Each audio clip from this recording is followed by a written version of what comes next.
কংগ্রেসের নেতারা বলেন খেলা হবে খেলা হবে, আগামী দিনে খেলা আমরাও করতে জানি।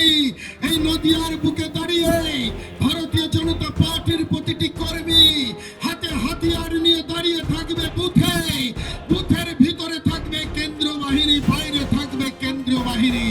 তৃণমূল কংগ্রেসের কোন মস্তক যদি বুথ দখল ছাপ্পা রিগিং করতে আসে, আগামী দিনে সেই তৃণমূলের কাপালিক বাহিনী বাইরে করে সোজা হয়ে ফিরে যেতে পারবে না।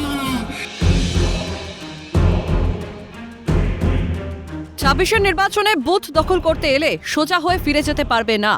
চাকদায় বিজেপির পরিবর্তন সংকল্প সভার মঞ্চ থেকে তৃণমূল কর্মী সমর্থকদের উদ্দেশ্যে এমনই উস্কানিমূলক মন্তব্য শোনা গেল রানাঘাট দক্ষিণের বিজেপি সহ সভাপতি দিলীপ মুহুরীর গলায়। বঙ্গভোটের ঢাকে এখনো কাঠি পড়েনি, তার আগেই প্রকাশ্য মঞ্চ থেকে বিজেপি নেতার এহেন বক্তব্যে তৈরি হয়েছে বিতর্ক।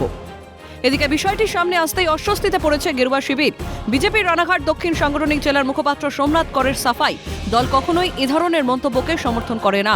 যদি কেউ এ ধরনের মন্তব্য করে সেটা তার ব্যক্তিগত বিষয়।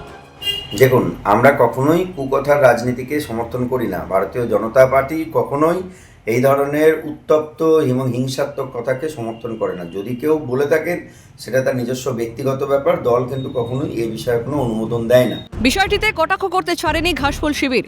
রানাঘাট দক্ষিণ আইএনটিটিইউসির সভাপতি সনৎ চক্রবর্তীর দাবি, আসন হারানোর ভয়ে এ ধরনের মন্তব্য করছেন বিজেপি নেতারা। বিজেপির পাশ থেকে মতুয়া উদ্বাস্তু মানুষরা সরে গেছে। অভিষেক বন্দ্যোপাধ্যায়ের ঐতিহাসিক সমাবেশ হয়েছে, জনসমুদ্র তৈরি হয়েছে। বিজেপি আতঙ্কিত। নদিয়ায় আসন হারানোর ভয়ে আজকে যে ভাষায় দিলীপ মুহুরী বিজেপি নেতা তিনি বলছেন কবর দিয়ে দেবেন, মায়ের কোল খালি করে দেবেন, আজকে রাজনৈতিক শূন্যতা থেকে এই কথা আসে।